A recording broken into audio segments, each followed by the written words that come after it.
Amém? Todos encontraram?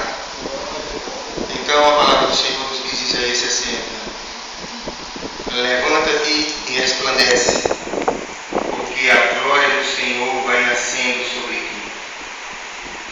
Porque eis que as trevas cobrem a terra e a escuridão e os povos, mas sobre ti aparece resplandecente o Senhor, Oh, aleluia. e a sua glória se vê sobre ti. Amém. Amém. Amém. E o Senhor se quer aplicar em nossos corações sobre a nossa palavra.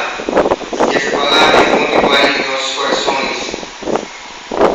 780 anos antes de Jesus nascer, estava o profeta Isaías profetizando o rei de Judá. Profetizando uma profecia que ainda ele nem imaginava como seria. Mas ele profetizou aquilo que o Senhor colocou na sua boca. E quando nós comentamos sobre o fascínio dessa profecia, dizemos que falava da vinda de um Redentor a Sião. Quando nós comentamos sobre a vinda do libertador a Sião, dizia que ele iria libertar Jacó das suas impiedades.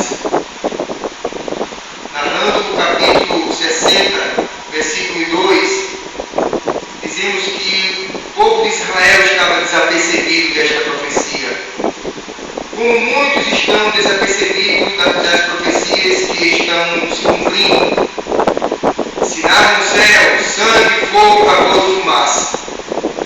Então, há poucos dias nós vimos a lua e sangue no céu.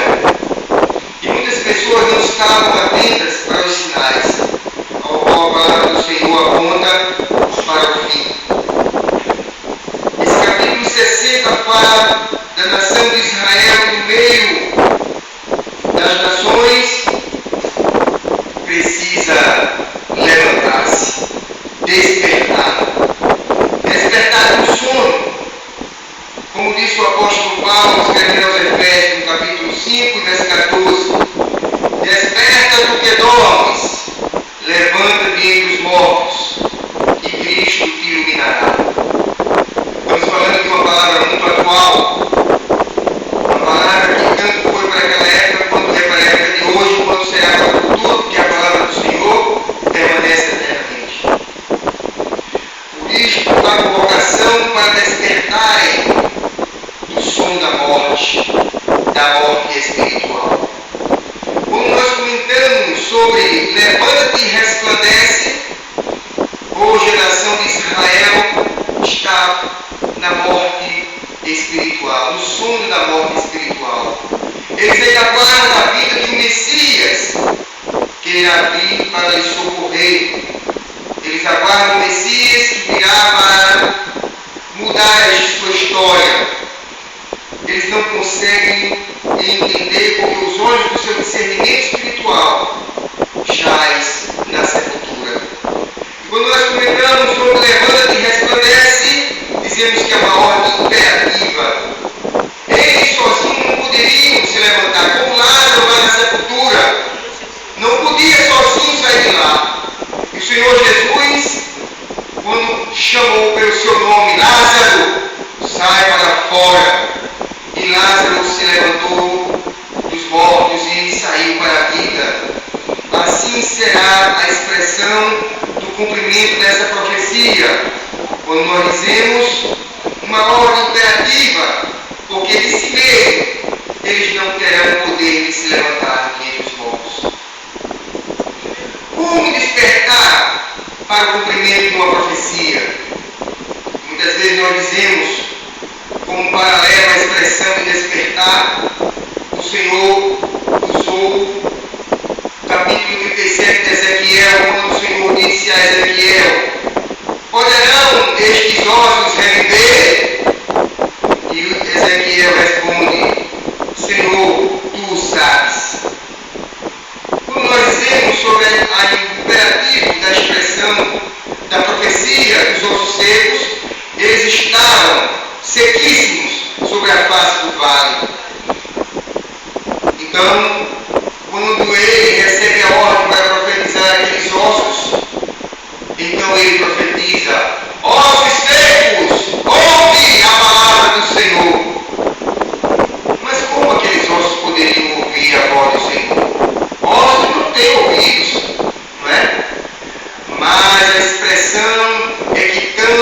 para os ossos, quanto para aquele altar lá em Betel, ao qual o Senhor levou aquele profeta para profetizar contra o altar. Ele olha para o altar e diz: altar, altar, assim diz o Senhor. Mas como o altar poderia ouvir a voz do Senhor? É porque o Senhor Deus, ele fala com qualquer ser vivente. O Senhor pode falar com as pedras, como ele disse a Moisés: fala a rocha e ela te dará água. O Senhor Deus disse: fala, toca no mar e ele vai se abrir. O mesmo Senhor lá em cima, quando ele olha do monte, os seus discípulos lutando contra as águas, e ele vai ao seu encontro andando por sobre as águas. Esse mesmo poder que ele tem de falar com os vivos e com os mortos, também ele teve para repreender a tempestade e repreender as águas. Cala-te, vento, aquieta-te, mar, e houve grande bonança. Estamos falando desse Deus que tem uma voz imperativa e na sua voz existe um poder sobrenatural. Olhos secos, ouve a palavra do Senhor. Então, quando profetizei, conforme me deu ordem, sabe o que aconteceu, irmãos? Houve um grande rebuliço. Ossos começaram a procurar os seus ossos, cada osso se ajuntou ao seu osso, e então começou a nascer nervos e carne, e a pele se estendeu sobre o corpo, mas não havia vida sobre eles. Um grande exército morto. Então o Senhor deu ordem novamente a ele: profetiza aos quatro ventos que soprem sobre estes ossos. E ele profetizou sobre o vento, e os quatro ventos sopraram, e aqueles corpos se levantaram para a vida. Amém. Levanta-te e resplandece. Aleluia. Porque a glória do Senhor vai nascendo sobre ti. Às vezes precisamos estar atentos à voz do Senhor, que muitas vezes está vendo, está olhando para nós como nós não estamos percebendo. Ele está olhando para nós e dizendo: desperta, tu que dormes, levanta-te entre os mortos, e Cristo te esclarecerá. Quando nós dizemos isso, dizemos que o apóstolo Paulo falava de um hino que o Senhor Jesus cantava com seus discípulos. Todas as vezes que o Senhor Jesus estava com seus discípulos reunidos, ele cantava este hino: desperta, tu que dormes, levanta-te entre os mortos, e Cristo te iluminará. Quando ele fala sobre despertar dos mortos, fala da morte espiritual. O anjo da igreja de Sardes estava morto, mas ele não sabia que estava morto. Então o Senhor arrebatou João lá na ilha de Patmos. E lá na ilha de Patmos ele se escreve as coisas que são, e as que virão depois dessas, e as que vão acontecer. Então João escreve sobre as 7 igrejas da Ásia. E na 5ª igreja o Senhor disse: escreve a igreja de Sardes. Diz a ele que ele tem nome que está vivo, mas ele está morto. Então o anjo da igreja de Sardes não sabia que estava morto, até que ele recebesse a carta de João. E quando João mandou a carta para a igreja de Sardes, e que foi lida, então o anjo da igreja ficou sabendo que ele estava morto, porque as obras dele não estavam perfeitas diante de Deus. Quais são as nossas obras diante de Deus? O que estamos fazendo? Estamos promovendo guerra, conflitos? Estamos semeando contenda entre irmãos? Estamos pregando uma coisa e vivendo outra? Estamos realmente dando o outro lado, dando a face? Quando alguém pede de um lado, estamos dando a outra face? Será que estamos vivendo o verdadeiro evangelho? Ou não estamos vivendo ele? Falando da palavra que levanta os mortos e traz ele para a vida, dizemos que Cristo te iluminará, isto é, Cristo dando luz para os que estão em trevas. E o que é estar em trevas? É andar conforme o conselho dos ímpios. Nós não queremos ouvir o conselho do pastor da igreja, do dirigente, nós não queremos ouvir o conselho do nosso marido, da nossa esposa que conversa com nós, mas queremos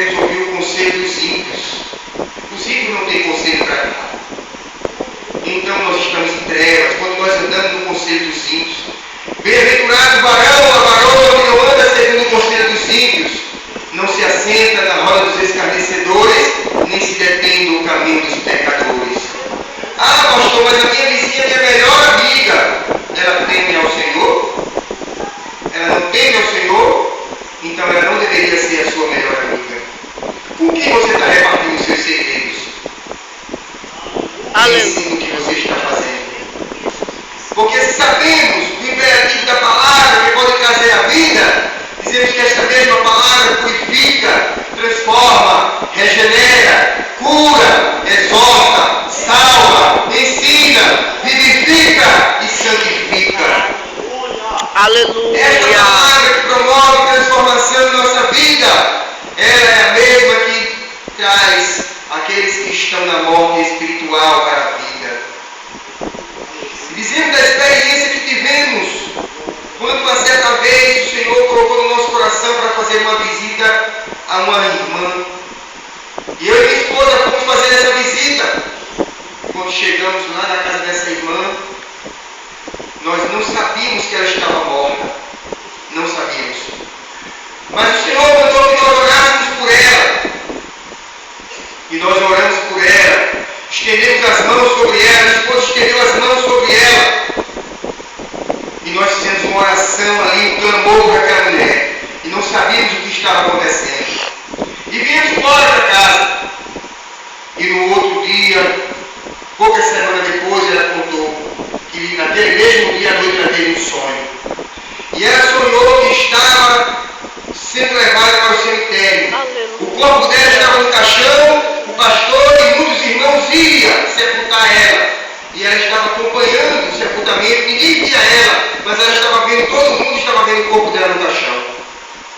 E foi até o cemitério. E quando chegou no cemitério e foram enterrar aquela irmã, o pastor dela disse: faça um cimento bem forte, porque se ela ressuscitar, ela não vai sair mais nunca daí. E fizeram um cimento bem forte naquela massa. E botaram ela dentro da cova, dentro da gaveta, e fecharam com cimento bem forte. Então naquele momento foram embora. E naquele momento o Senhor Jesus aparece. E o Senhor Jesus estende as mãos e diz: eu estou te ressuscitando agora. Aleluia. Na hora que o Senhor Jesus disse isso, o espírito dela voltou para dentro do corpo e ela estava dentro do caixão. Glória a Deus. E ela disse ao Senhor: como eu vou sair daqui, Senhor? E o Senhor disse: eu já lhe ressuscitei, agora faça a sua parte. E ela tentou sair, mas não conseguia porque fizeram um cimento muito forte. Ela disse: Senhor, fizeram um cimento muito forte para eu não sair. Ela não podia sair por onde selaram o caixão. Então ela foi saindo por trás, começou a quebrar a catatumba por trás. E quando ela conseguiu fazer um buraco, botou a cabeça para lá de fora, tinha muitas pessoas ali perto dela, crentes. E ela começou a gritar para essas pessoas: socorro, me tire daqui. E o Senhor Jesus estava ali perto dela e disse: mas eles não vão te ouvir, porque eles também estão mortos.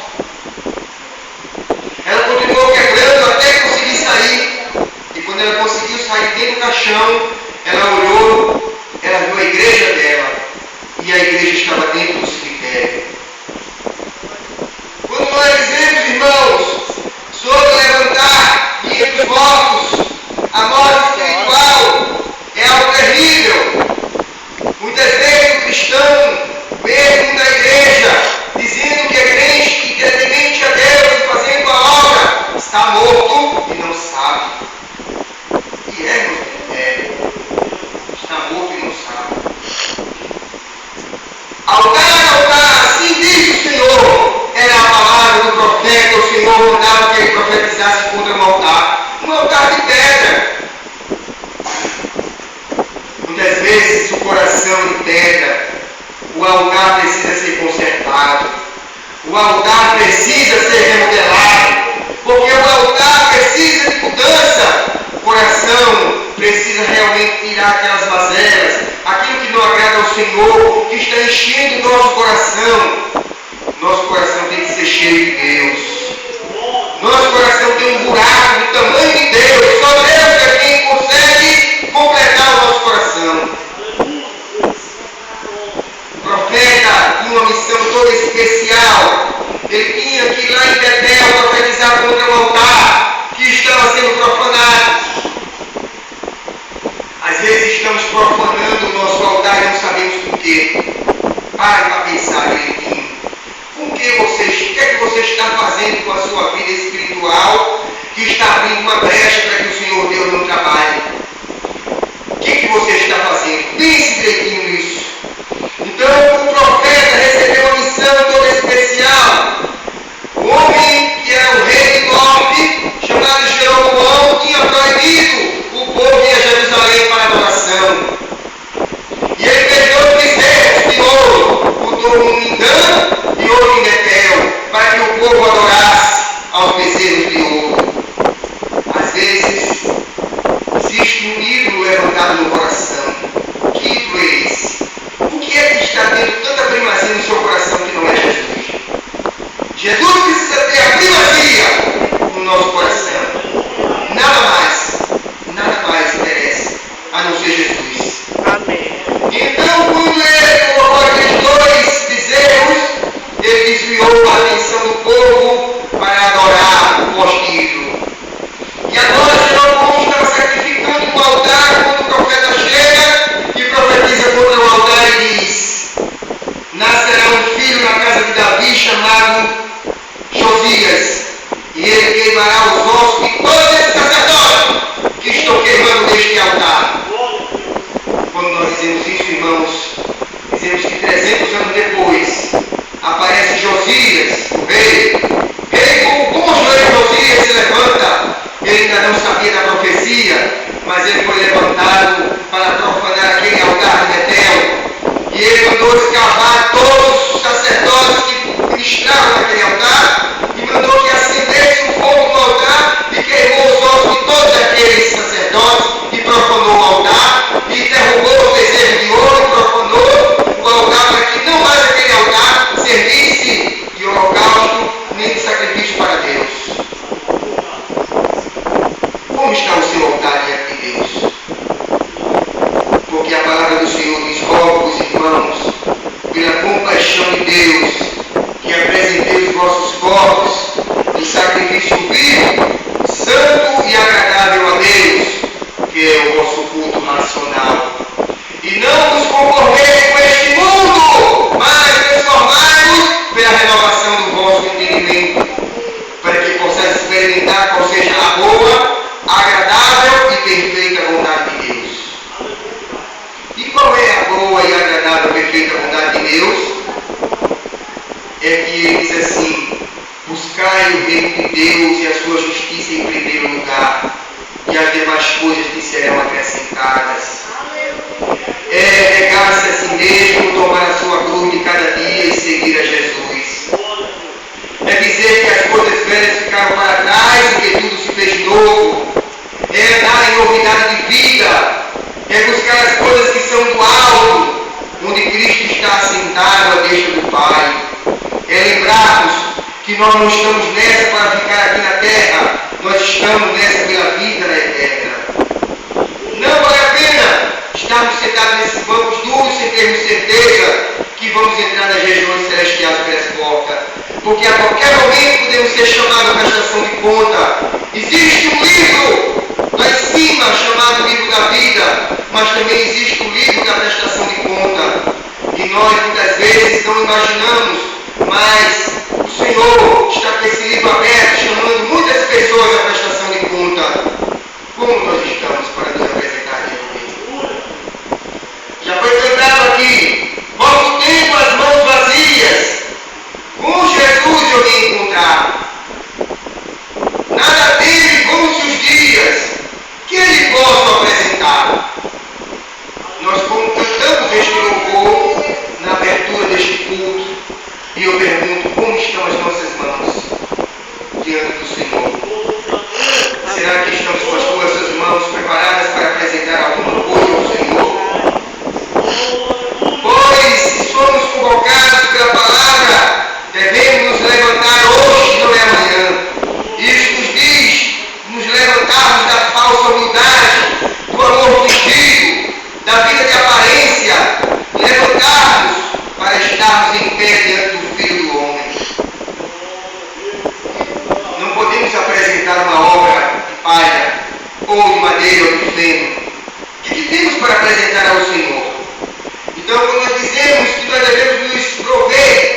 da verdadeira santidade, dizemos que o Senhor Jesus virá para levar os que estiverem santificados, separados para estar com Ele para sempre.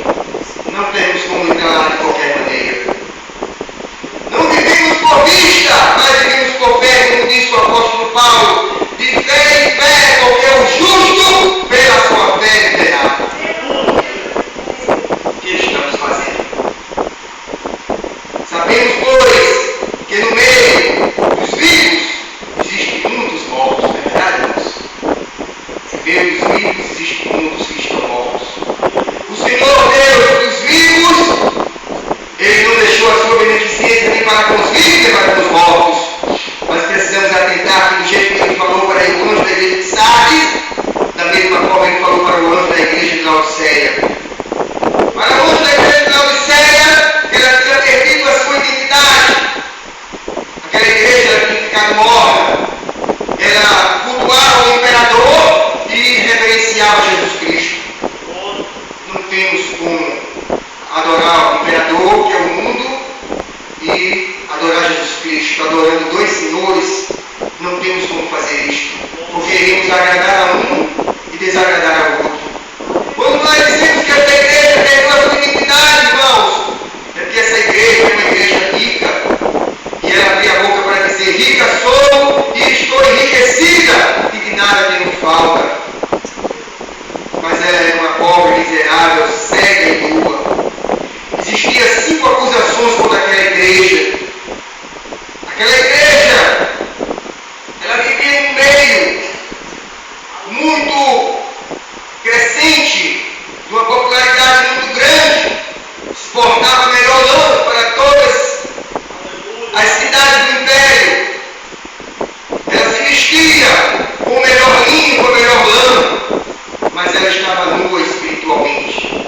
Mas a cegueira espiritual era tão grande que ela não conseguia ver a miséria em que ela estava. Essa igreja foi chamada de igreja morta. E o Senhor Jesus disse: eita, estou com ânsias de vômito. Olha, se tu foras quente ou fria, e não morna, como tu és morna, vomitar-te-ei na minha boca. Uma igreja sem identidade, uma igreja que perdeu o seu referencial de igreja, pois ela não sabe mais fazer a diferença entre o que é santo e o que é profano. Assim era aquela igreja. Ela adorava o imperador e ela reverenciava Jesus Cristo. Ela tinha perdido o referencial do que era santo e do que era profano. Ela não sabia fazer a diferença. Mas quando nós dizemos que a identidade do cristão é muito importante, dizemos que a igreja de Esmirna, ela manteve a sua identidade. E por ela manter a sua identidade, houve um momento que ela recebeu também uma carta. E a carta da igreja de Esmirna foi muito séria, muito difícil. E o Senhor disse: leia lá na igreja de Esmirna. E a igreja dizia: tu és pobre, mas digo que tu és rica. Ela era pobre materialmente falando, mas ela era rica da graça de Deus. Não temas o que há de parecer, porque o diabo está furioso e vai lançar muito de vós na prisão. E terás uma tribulação de 10 dias. Ser fiel até a morte e dar-te-ei a coroa da vida. Essa igreja ela resolveu adorar só Jesus Cristo. Ela resolveu não adorar o imperador. E ela sofreu uma perseguição de 10 anos. E essa igreja transmigrou para a eternidade morta. Deus não enviou livramento para essa igreja. Mas muitas vezes nós queremos agradar ao homem. Queremos agradar o que o mundo oferece. Queremos agradar os prazeres da carne, das obras da carne.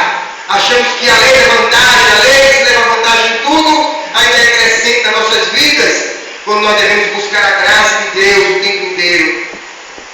E o que é que nos fortalece para estarmos de pé? A graça de Deus.